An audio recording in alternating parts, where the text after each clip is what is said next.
La bioluminescència en els animals. La bioluminescència és un fenomen biològic pel qual alguns organismes vius són capaços de produir llum mitjançant reaccions químiques controlades.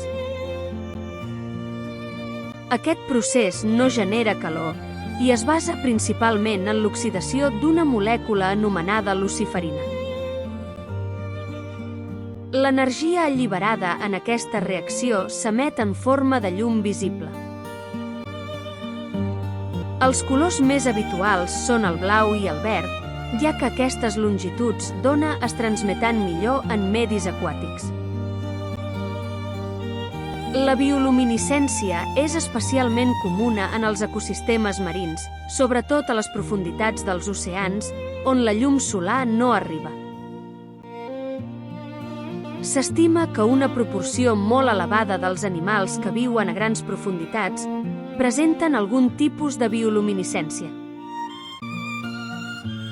Tot i això, també hi ha organismes bioluminescents en ambients terrestres, principalment en ecosistemes húmids i poc il·luminats, com boscos tropicals, coves o sòls rics en matèria orgànica.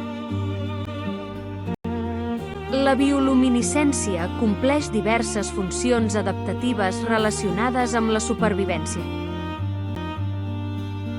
Una de les funcions principals és l'atracció de preses, com passa en el cas del rap abissal, un peix de les grans profunditats que té un apèndix lluminós al cap, que atrau peixos petits cap a la seva boca.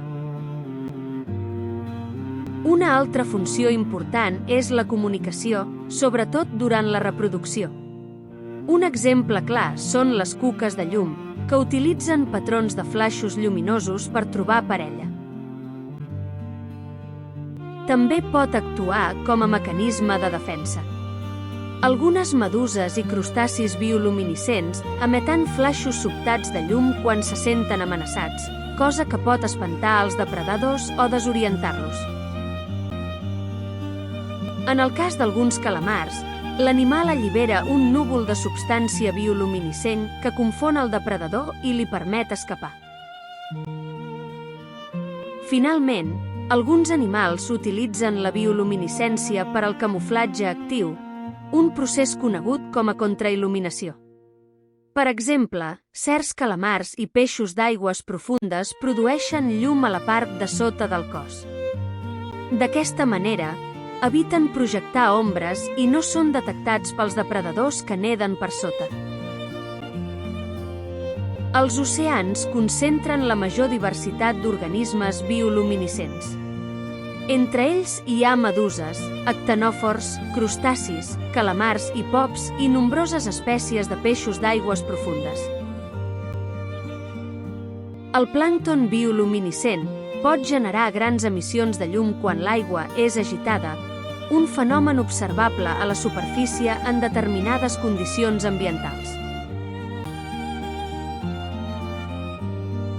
Alguns animals tenen petites parts del cos que funcionen com bombetes.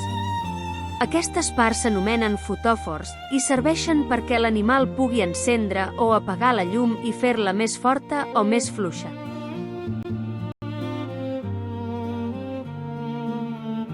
En altres, la llum no la fan ells sols. Dins del seu cos hi viuen bacteris molt petits que fan llum. L'animal els dona un lloc on viure i menjar, i a canvi aquests bacteris li donen llum. En els ecosistemes terrestres, la bioluminescència és menys freqüent però també rellevant. Les cuques de llum són l'exemple més conegut i utilitzen patrons de flaixos lluminosos específics per a l'aparellament. També existeixen cucs bioluminescents que viuen en coves i zones fosques i utilitzen la llum per atraure preses. A més, alguns fongs bioluminescents emeten una llum constant que podria tenir funcions relacionades amb la dispersió d'espores o amb la interacció amb altres organismes.